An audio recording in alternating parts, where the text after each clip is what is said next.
Oh, all right. All right. Hi, Jayce. How are you doing?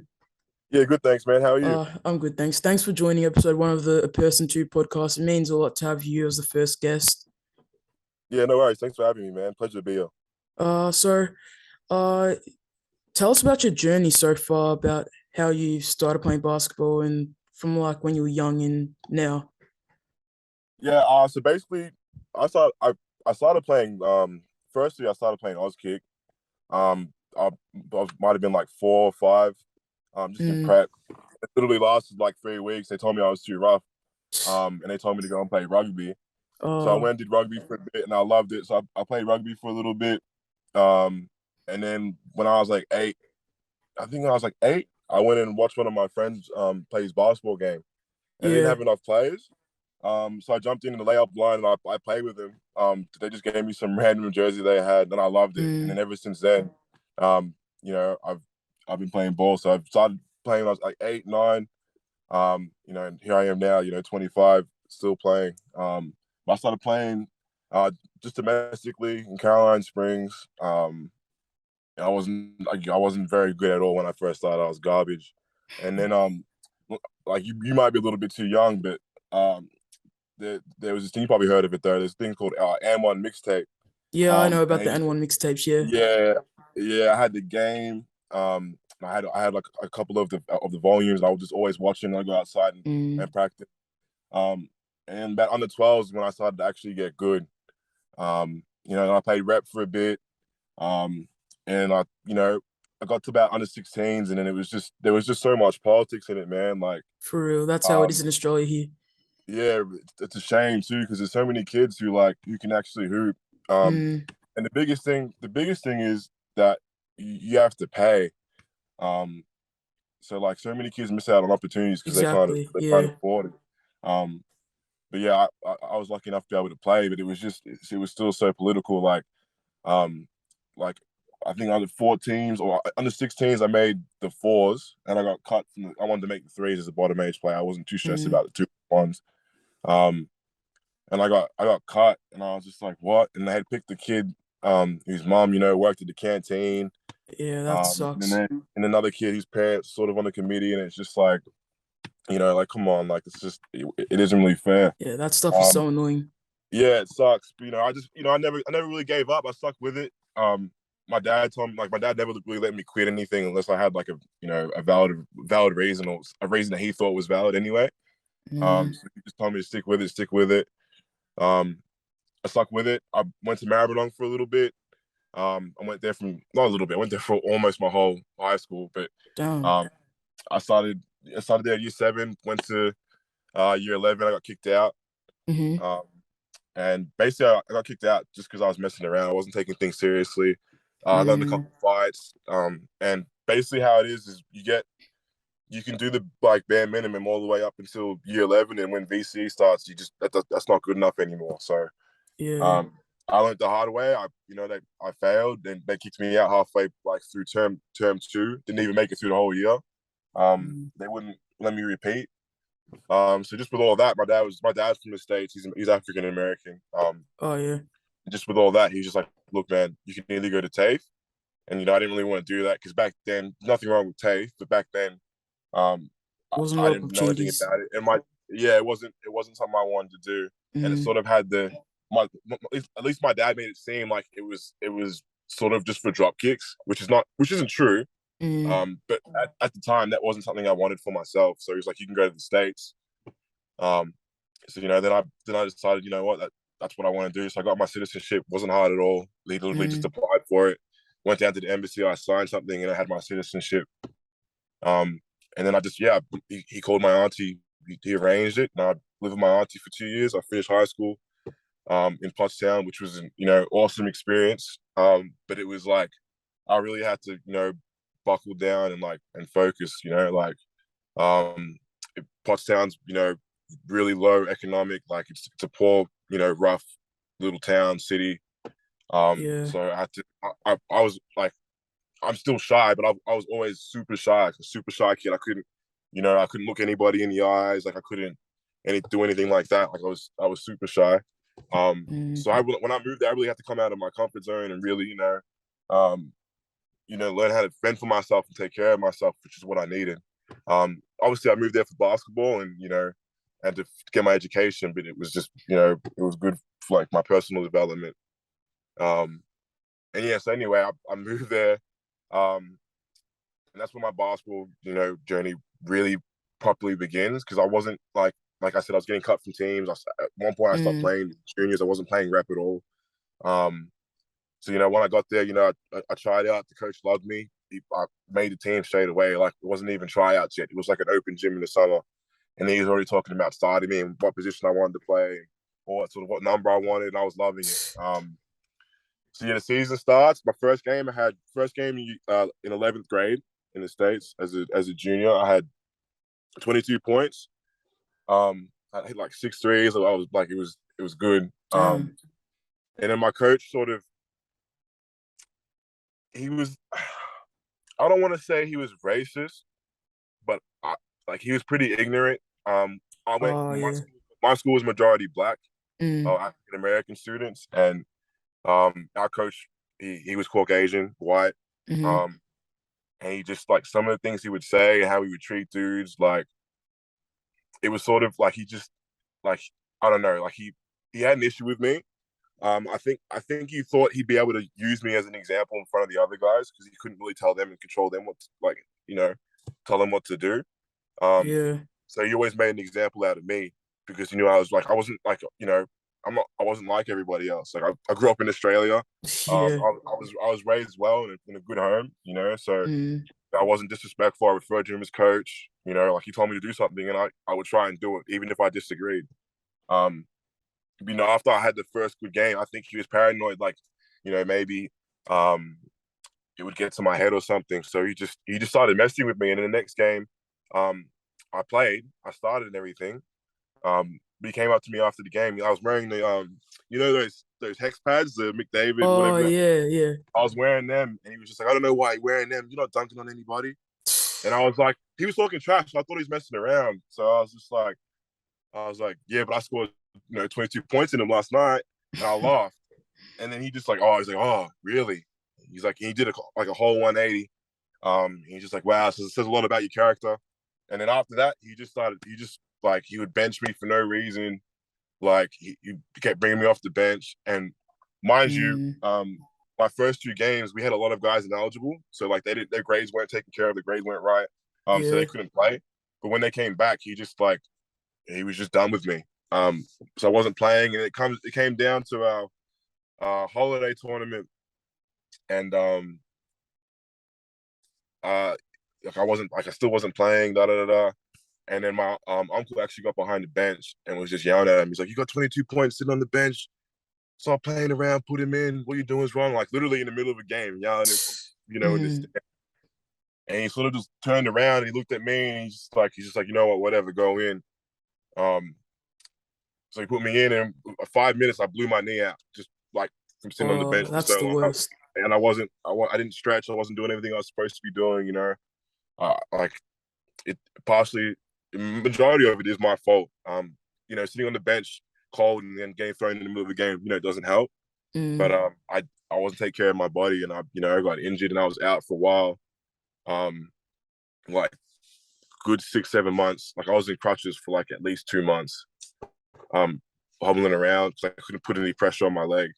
And yeah. I had like 3 screws in my knee now. Like, um, So that messed you that up. being said, yeah, it really messed me up, man. So Mm, I had to get in the gym. I found me a trainer.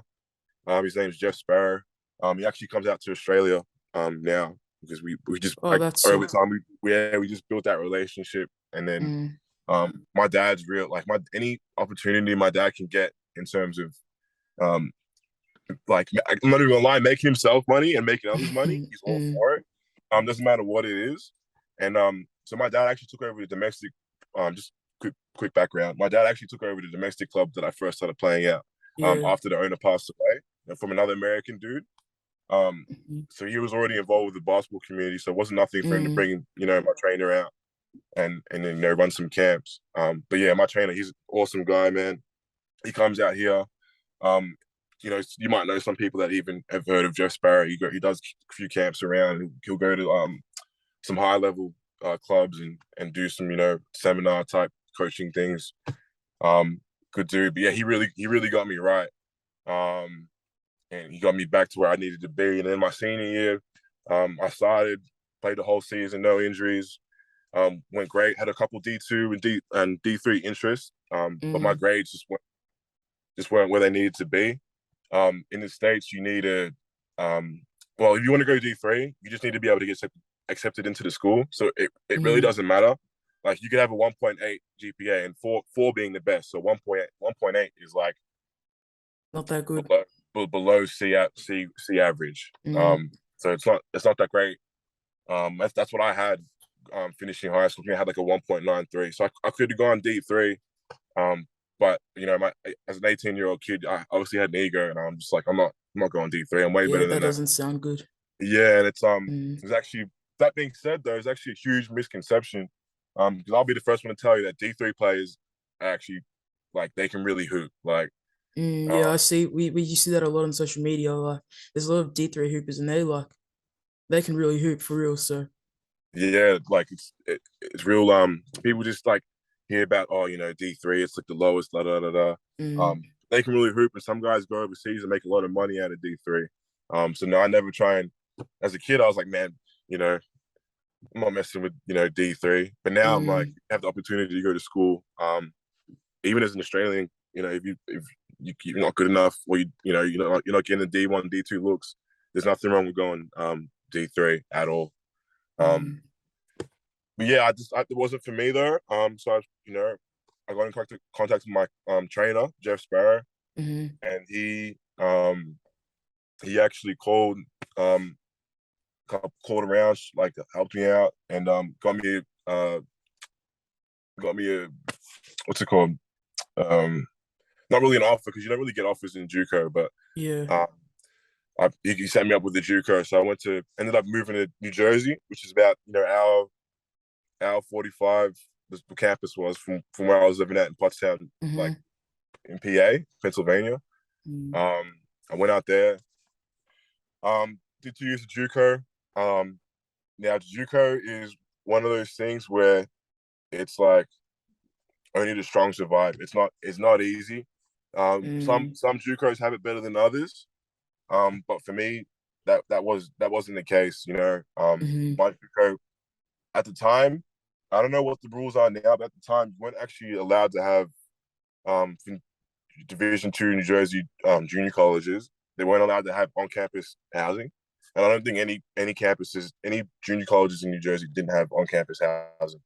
that's Um, terrible. and yeah, and it was just like, I'm not quite sure what that is. I think it's sort of to keep all the students in state and local. Mm, Um, the minute they bring out dorms, and like you have a bunch of kids coming out of state taking mm, opportunities away from. But it's really just, I'm not quite sure, but it was a massive inconvenience. And like, so we had off-campus housing, 15 minutes from campus. But it was in the hood. Like, we were living in an apartment complex, but it was basically just a big old house, sectioned off mm, from like 4 apartments. Whereas run down, it was leaning. Like, it was just, man, it was an experience. And that's not taken yeah, away from the actual school itself mm, um and basketball, but in terms of living standard and student life, it was a struggle, man. Like, we didn't have Wi-Fi. Out of the whole 2 years I was there, we might have had Wi-Fi in the house for about 4 months total. Um, and like, so that made it tough to do like everything, like your schoolwork or reach yeah, out to family. exactly. Like, Mm, and like, I wasn't working. I'm a full-time student athlete, so mm, I don't have a lot of phone credit. To be honest, at times I didn't even have credit at all. Like, no data, no mm, nothing. Like, my phone was one way. Like, the only way you were talking to me, mm, you called me. You know what I mean? Or mm, unless I got on the school Wi-Fi when I was at school. But other than that, it was a struggle, man. There's points where I have to go to like McDonald's and 7-Elevens and stuff just to log into their Wi-Fi um to do my schoolwork, man, because I couldn't like mm, I couldn't get anything done. Like, because the housing is off campus, like, you're not gonna like you go home when you can get home because none of us have cars. You know what I mean? Yeah. So even if I know I have to study, if everyone's leaving now, I don't really have a choice because like otherwise Mm, I'm going to miss out on my ride. I'm going to be stuck at school with no money and no way of getting home. And there was buses and stuff, but it was like you had to pay for it, even though I think it was like $3 each way. But like I didn't even have $3. You know what I mean? Like yeah. and they tried to set us up with some student jobs, but we it was literally like $8 an hour, and we were doing like 3 hour Mm, shifts. Like I would work like 3 4 days. Like it was just like soccer games and volleyball games doing the score sheet. mm-hmm. Like it wasn't hardly anything. But yeah, JUCO was a struggle. By the way, I went to Radin Valley. I should have said Mm, that before, but that name is Radin Valley Community College. It's in North Jersey. Um, sort of in the sticks, but it's surrounded by bigger towns and cities, but it's kind of in the middle of nowhere. Um, yeah. but that aside, basketball was good. We played against some good JUCOs. Actually played against Harkham, and Harkham's in Philly. But if you go on, I'm not sure if it's still there, but I know in like up until like 2K20, you could scroll through the colleges and where you're from on 2K when you're making your Oh, my and you could career. find that. And Harkham was actually in there as a JUCO, Oh, that's sick. which is a testament to them. Like that's So they how were elite tough. they were tough. And Mm, they were saying guys they have at least 6 or 7 guys go D1 every mm, year. So they were official. We played against them. Um, we played against all types of schools, but it was a lot of fun, man. Like it was still in terms of the basketball and actually when I was on campus, I definitely got the full college experience. But what liked mm, with um living out of a what's it called? Like the housing accommodation was just terrible. Like the living standards were mm, so bad, so it made it really tough. But yeah, man. And then yeah, I finished JUCO. My grades still weren't good enough for what I wanted to do. I had a lot of D2 interest. I actually made a mid-season highlight tape just in the hopes that I would get at least some sort of interest, and it actually worked really well. I had a bunch of coaches coming out to watch me play. Columbus State, Felician, um, like oh, small Division 2 schools that most people haven't heard of, but mm, I really wanted to go to Columbus State. And it basically came down to he's just like, yeah, I need your transcripts. And at that point, I already knew my grades weren't good enough. mm, Um, and I was scared that if I had told him that, um, he would have been like, oh, I don't have time for that. Like, da da da da. So they wanted me, but they didn't want me that bad. Um, mm, so I didn't say anything. I just left it, which probably wasn't the way to go. But I just ignored him. Because I'm mm, like, that's done with.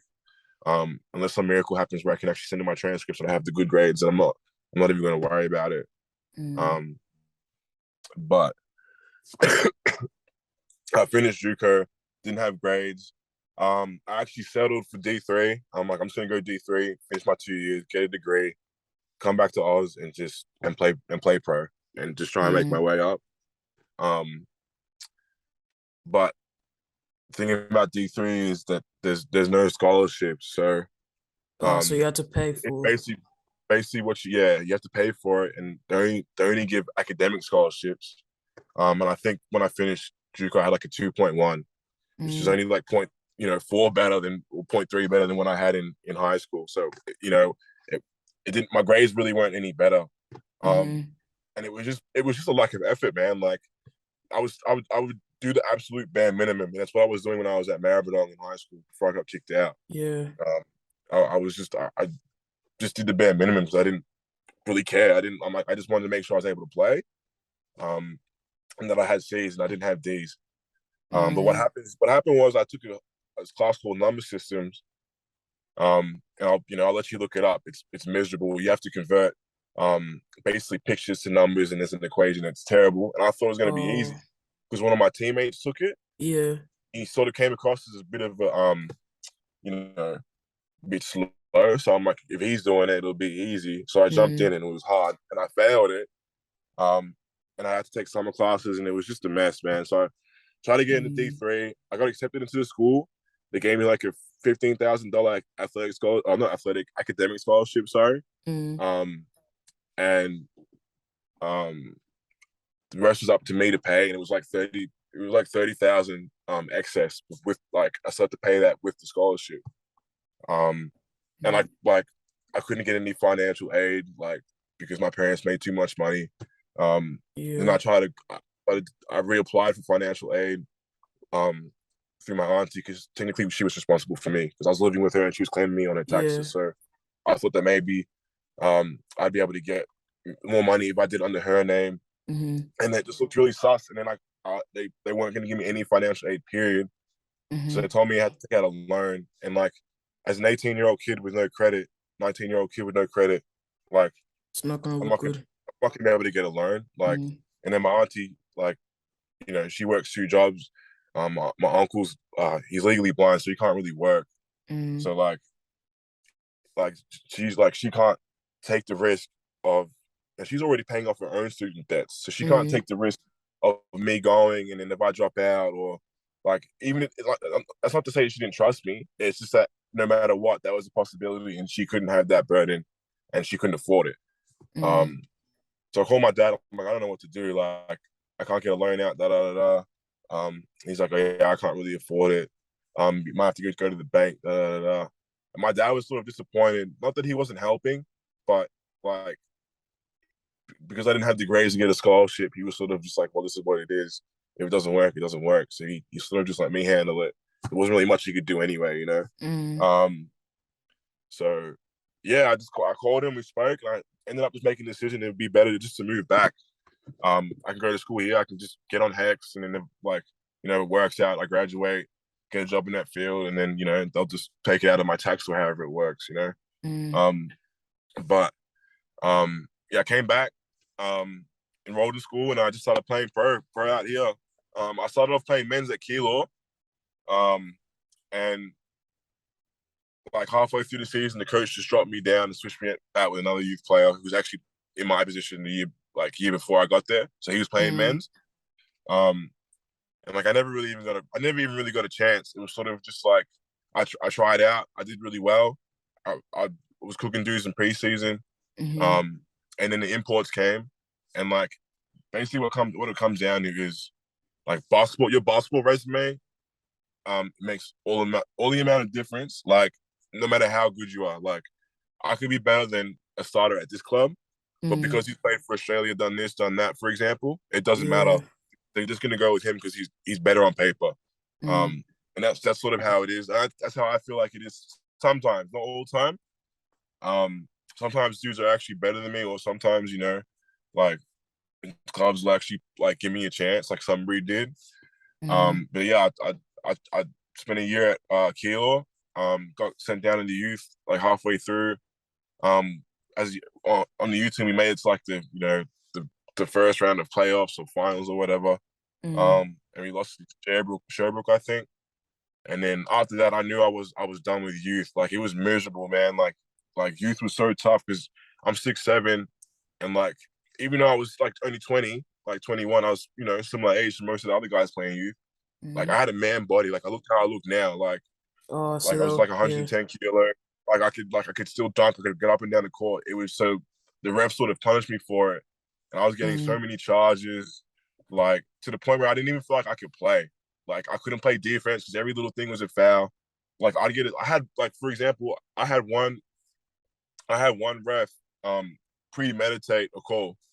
And he basically called a charge before I even did anything. I'm like, come on, man, like you can't do that.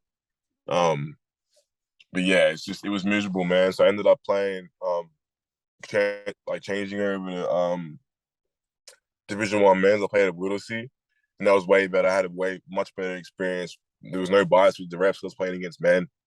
Um, and then I tried out at Sunbury. Um, Mm-hmm. and I had played them twice. I had played them twice when I was at Whittlesea, and both times I literally averaged 21 and 10 against them.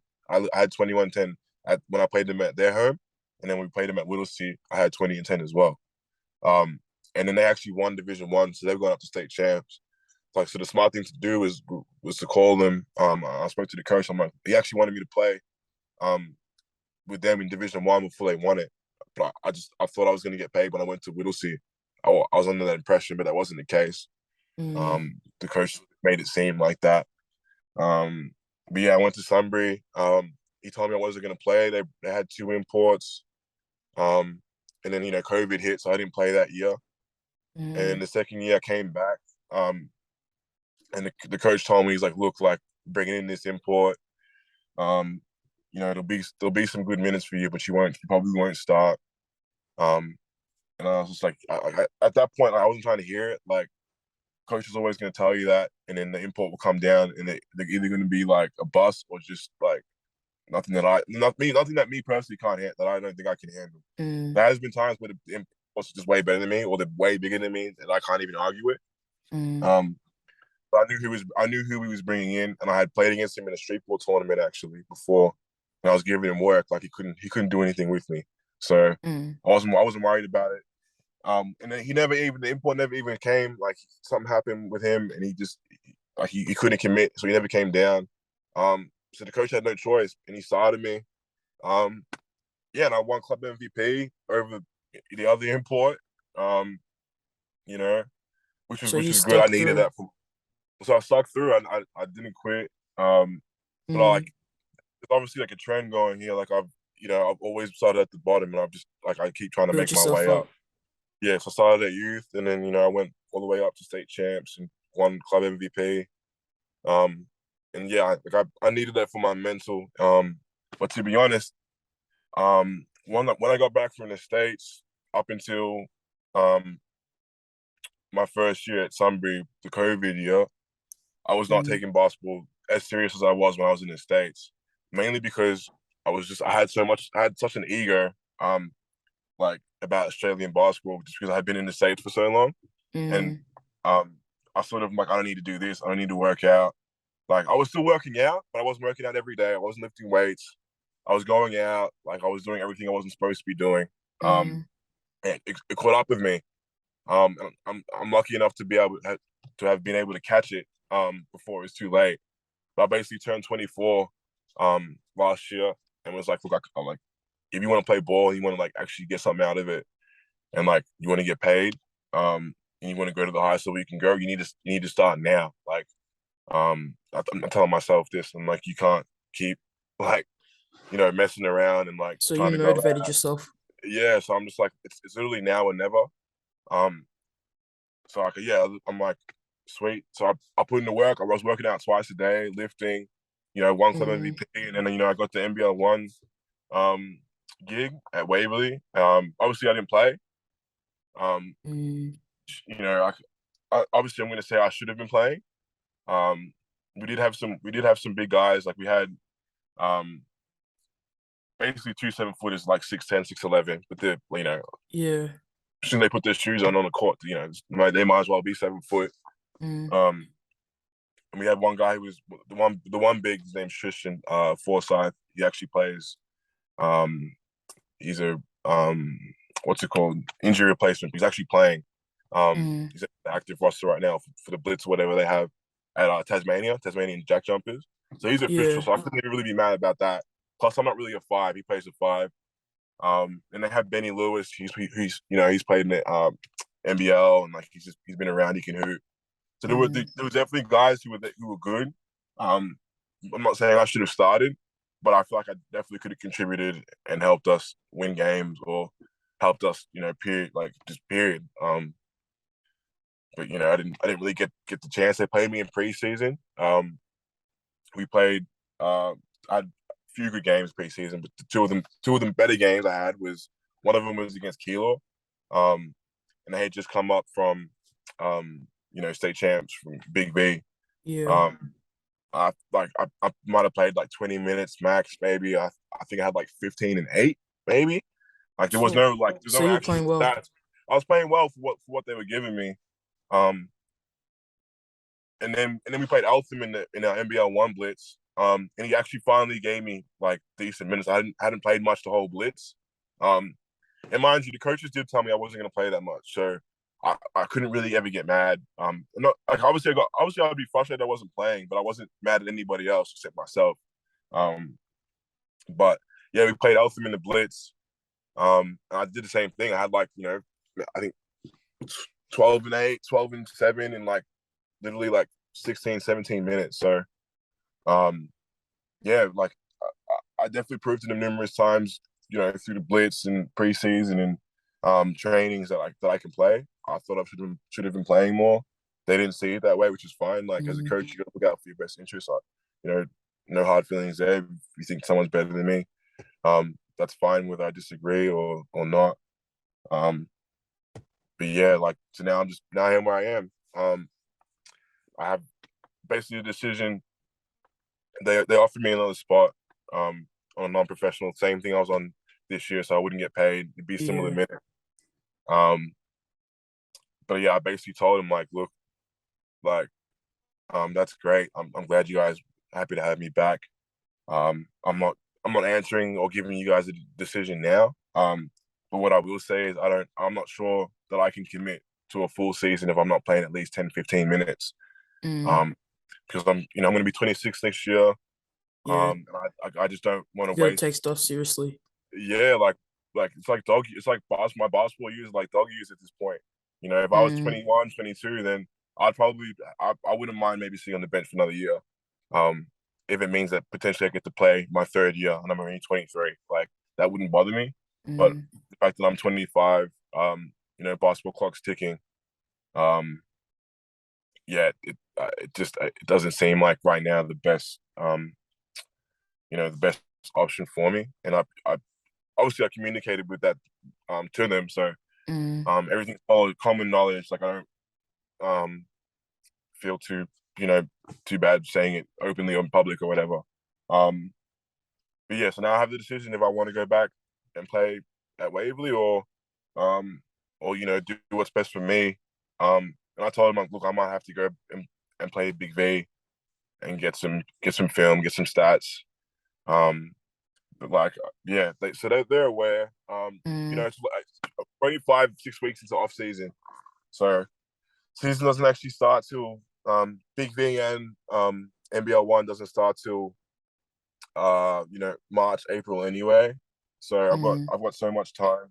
I've actually just re-signed my agent at 355 Sports. Um, so he basically told me like, look, like I can't do much for you this year because you don't have any film or anything. Um, but the minute you do get film, and he's a Europe based guy, so yeah. he's real big on me wanting like he wants me to go to Europe. He thinks I'll do well over there, which is what I'm considering it at this point. Mm, Like I know if I get the film and I go to Europe, it's just like all right, like we know this guy can play. Like it's on paper, it's on film. Like bring him down, we'll pay him, and you know I'll play. I'll get a fair chance. So that's definitely something I'm considering doing is going to Europe. Um, because my mother's actually Dutch, so mm, um, if I were to get my Dutch citizenship, I could pretty much play anywhere in Europe. mm, In terms, I wouldn't be an international import. I'd just be a domestic player because mm, you're like any European citizenship. I'm pretty sure I could be wrong, but to my understanding is you become part of like the European Union. You can pretty much um, go anywhere, visit anywhere, live anywhere without a mm, visa because you're in Europe. So um, that's definitely an option. It's definitely something I'm considering. But yeah, for the meantime, man, I'm just um, basketball's led me to where I'm at now. So like I've still got enough time. I believe you're 25. I feel like your basketball yeah, prime you've got a lot. isn't yeah. I've got enough time. I feel like basketball prime isn't until late 20s. 28. That's when you reach like Mm, I feel like that's when you peak. Like in terms, that's just my opinion. You yeah, guys, I've got the LeBron, same opinion as well. LeBron is he's still out here, doing tomahawks and stuff. So like everyone's Mm, different. But I feel like, yeah, like with my age, it's time to um, start making some moves. If it means I have to go overseas and play to actually get a fair chance, then I'll do that. But yeah, I'm just gonna like work hard this off season. I want to lose like a couple kilos. Not like I don't think I'm fat, but I think I'm a little bit heavy for a basketball player. That's just like mm, my natural body is just heavy. I come from a pedigree of gridiron football players. mm. my dad went D1 for football. I have cousins who played in the NFL. Oh, that's crazy. I'm not saying that I'm big because my family plays football, but my Yeah. family is typically bigger. You know, so yeah. Anyway, that's where I'm at. Just gonna make sure I work hard this off season, get my legs stronger. That's a real big part that's missing from my game is like in terms of skill, I'm versatile. I can play inside out. But I've always I just can't jump. I don't know, like it might be my mom's side. That's I don't know what it is, but I'm working on it. And it's something that I think that if I can just take a step and just dunk on somebody, it'll change my Yeah. game drastically. So yeah, man, I'm just gonna make sure I work hard this off season, really put in the work, and we'll see what happens close towards the start of next season when teams start really shopping around for players. So just trying to stay focused, locked in, and positive for the time being. But Thanks yeah, a that's lot. pretty much. Yeah, no worries, man. That's Yeah, pretty much it sounds like it's my been a journey. grind, but it sounds like you're making it through the journey and you'll be somewhere big soon. Yeah, hopefully, man. Hopefully. Yeah. Again, thanks a lot. Like your TikToks have been inspiring lots of people. I assume it's been inspiring me to go out, shoot, and get better. Because if you can do it from someone like you're from Australia as well, if you can do it, like anybody else can do it, it's inspiring. Yeah, no, I So appreciate that, man. thanks a lot. Thank you. Yeah, All no right. worries. Yeah, thank you. Have a good one. You too. Cheers, buddy.